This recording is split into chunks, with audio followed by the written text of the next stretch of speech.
part 8 of a very important read of a very important article here posted on geoengineeringwatch.org.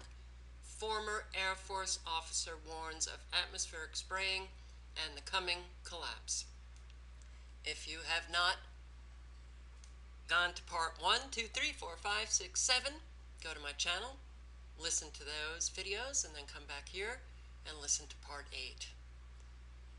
This is an Air Force colonel imparting very, very important information for all Americans to prepare for the coming collapse. I will pick up where I left off, where he was talking about the fact that it only takes a rather small percentage to win over these psychopaths who are collapsing the United States. Unfortunately, with the technology, I think it absolutely will take a little bit more today. But what he talks about here is freedom is not free. One visit to Arlington or any other national cemetery or veterans memorials will bear this out. Unfortunately, a lot of those words, they were not about freedom. These wars are manufactured, and the elite play both sides, but that's another issue. But what this colonel is doing here is trying to give you information that is very important to prepare, but he is not advocating violence or a second civil war.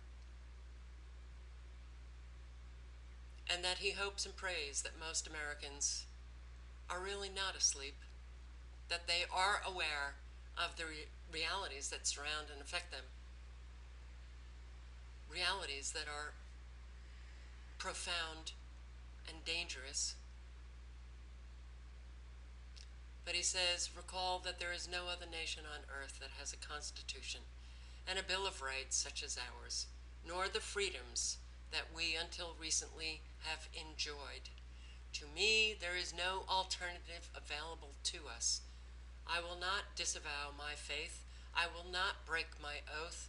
At the same time, I have no illusions about the fact that if we cherish what we have and will not live under tyranny or forego our own personal religious beliefs in favor of worshiping Lucifer, which as crazy as it may sound, that's what we have.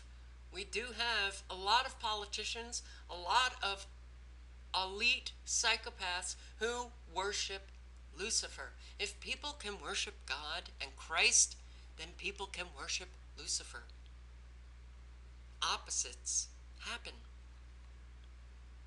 But with those people in favor of worshiping Lucifer, then there may be no alternative to an armed confrontation. That concerns me deeply, but it does not paralyze me. I've been there before while serving in Vietnam. I freely admit that I was scared most of the time, both for my own safety and that of my men. I'm sure the same was true of my troops. However, we did not allow that fear to immobilize us mentally or physically. We followed orders, did what seemed appropriate to do, and covered each other's backside. We were not heroes. The soldiers, Marines, sailors, and airmen who fell were captured or were designated as MIA. They were the true heroes. This is not about me or my lovely wife or daughter and son-in-law and a brand new grandson. This is not even about my home state or the United States of America. This is about an unbelievably evil scheme to create a new world order, the same phrase used by Adolf Hitler in Mein Kampf. So historically, that idea and that phrase are not new.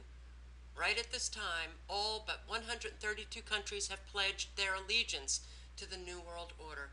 Putin claims to remain independent of the New World Order, however, has conspired with Obama to place his special forces and other foreign troops at American military bases for the express purpose of forcibly collecting, transporting, and confining, if not executing, American citizens. If history repeats itself, it is only a matter of time before those 132 small countries that currently wish to remain apart from the New World Order does not decrease with time. Some reasonable objectives might include the removal of the Obamas from our White House, removal of all senators and representatives from Congress, placing a term limit of 1 term on all elected officials, no career politicians, locking and, if necessary, guarding entrances to their buildings and offices.